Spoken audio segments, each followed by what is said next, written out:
नमस्कार दोस्तों, स्वागत है आपका अपने यूट्यूब चैनल बी एजुकेटर में। बात करेंगे 68,500 शिक्षक भर्ती कोर्ट अपडेट। 6800 सूची की प्रक्रिया कैसे? 27 व 21% को लेके संघर्ष जारी, यानी आरक्षण जो 27 और 21% है उसको लेके अभी भी संघर्ष जारी है। उत्तर कुंजी मैटर पर आज होगी मीटिंग। नई शिक्षक भर्ती के लिए क्या करें अभ्यर्थी? तो इन्हीं कुछ प्रमुख बिंदुओं पर बात करेंगे। तो वीडियो को स्टार्ट करने से पहले अगर आप चैनल पर पहली बार आए हो लेकिन चैनल को अभी तक सब्सक्राइब नहीं किया है तो चैनल को सब्सक्राइब कर लीजिए, बेल आइकन पर क्लिक कर लीजिए, जिससे कि जब भी वीडियो अपलोड हो तो नोटिफिकेशन आप तक पहुंच सके। चैनल के माध्यम से हमेशा आपको ऑथेंटिक अपडेट ही दी जाती है, कोई फेक र्यूमर या अफवाह नहीं फैलाई जाती है। तो चैनल को सब्सक्राइब कर लीजिए। अब बात करेंगे 68,500 शिक्षक भर्ती कोर्ट अपडेट। इसकी सुनवाई कल हुई, जिसमें जो सरकारी अधिवक्ता से चीज़ों को पूछा गया, लेकिन कुछ अधिकारी जो थे वो अब्सेंट थे, अधिकारी मौजूद नहीं थे। तो सुनवाई तो हुई लेकिन इस पर अभी कोई निर्णय नहीं निकल के आ पाया, और ना ही ये चीज़ क्लियर हुई है कि जो 6800 सूची जारी की गई है वो 68,500 के जो रिक्त पद है उनसे जारी की गई है, या फिर जो रिक्त सीटें हैं शिक्षा विभाग की उनसे दी गई है। तो अभी इस पर कोई भी जानकारी निकल के अभी नहीं आई है। कल इसकी डेट लगी है, कल भी अधिकारियों को बुलाया गया है।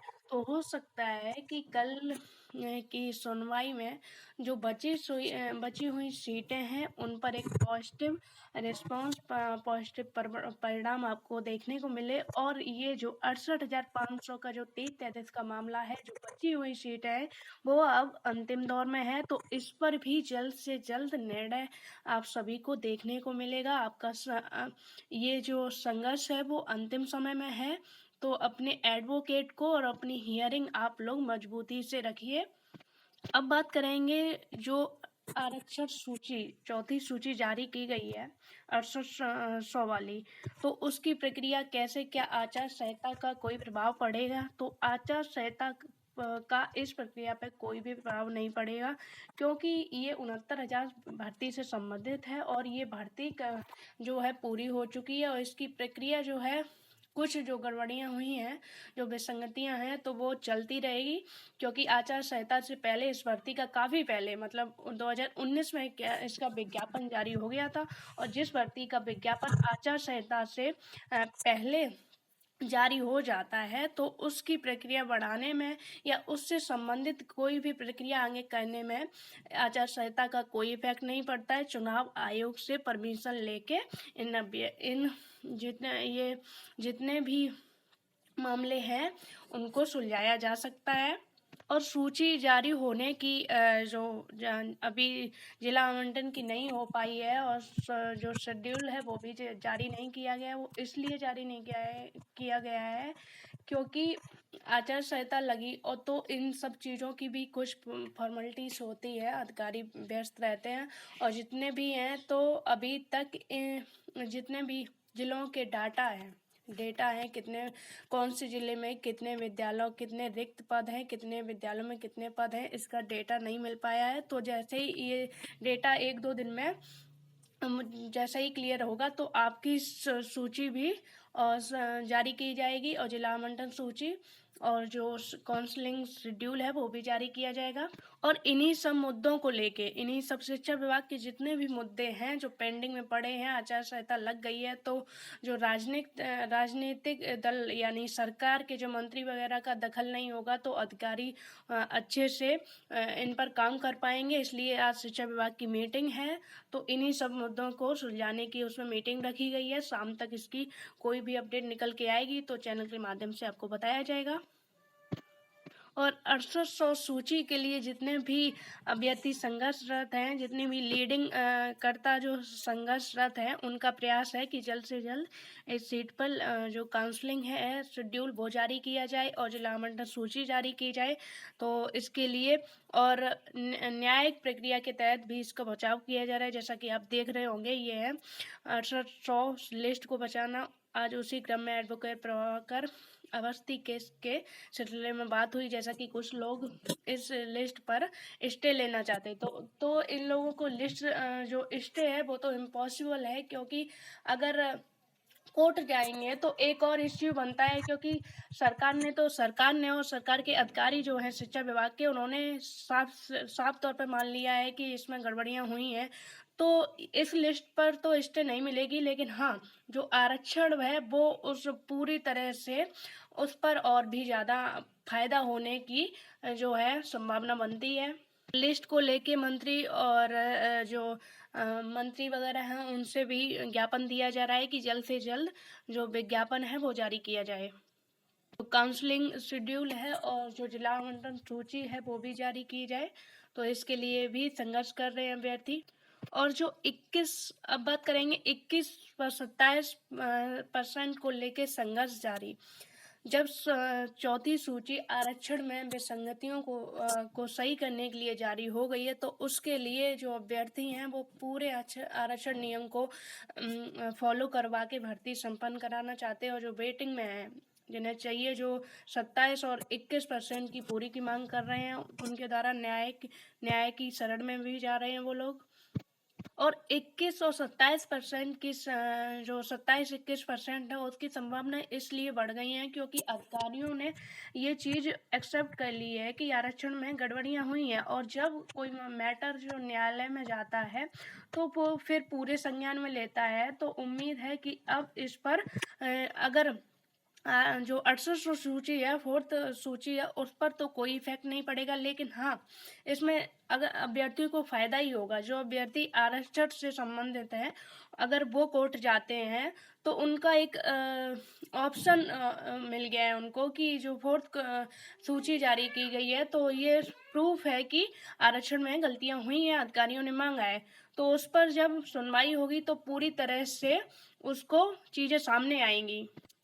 अब बात करेंगे उत्तर कुंजी मैटर पर। आज होगी मीटिंग, तो शिक्षा विभाग में जितने भी मामले लंबित हैं, चाहे वो संशोधन वाला हो, और सबसे ज़्यादा इम्पोर्टेंट जो मैटर हैं वो है जो न्यायालय से पारित किए गए हैं, तो इसको लेकर भी आज शिक्षा विभाग की मीटिंग है। उसमें जो संशोधन वाला है वो भी मुद्दा रहेगा, और जो उत्तर कुंजी वाला है वो भी मुद्दा रहेगा, क्योंकि उत्तर कुंजी मामला बहुत ज़्यादा संवेदनशील है अधिकारियों के लिए। भले ही वो अभी इस चीज़ को इग्नोर कर रहे हैं, क्योंकि उन पर दबाव था आरक्षण जो मामला था वो ज़्यादा उनके लिए उस समय जरूरी था, क्योंकि मंत्रियों का दबाव पड़ रहा था कि कैसे भी करके आरक्षण मामले को सुलझाया जाए। लेकिन आचार संहिता लग गई है, तो अधिकारी अब जो है पूरी तरह से उन मैटर पे फोकस करेंगे जो न्यायालय की शरण में है, क्योंकि न्यायालय में अगर अभ्यर्थी जाएंगे तो अधिकारियों के लिए प्रॉब्लम क्रिएट होगी, ना कि जो मंत्री हैं उनके लिए। तो ये मैटर जो न्यायालय से उत्तर कुंजी हैं, संशोधन वाले हैं, तो ये तो किसी भी तरह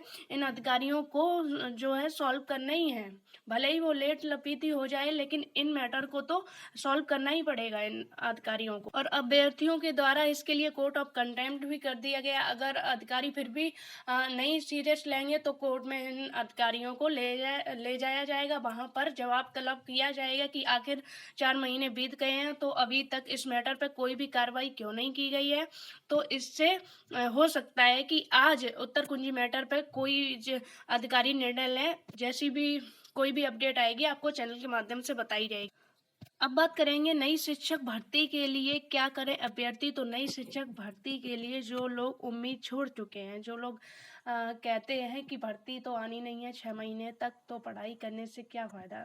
संघर्ष कभी व्यर्थ नहीं जाता है। अगर आपका एक सब्जेक्ट में मन नहीं लगता तो उस सब्जेक्ट को देख लिया कीजिए जिसमें आप ज़्यादा अच्छे हो।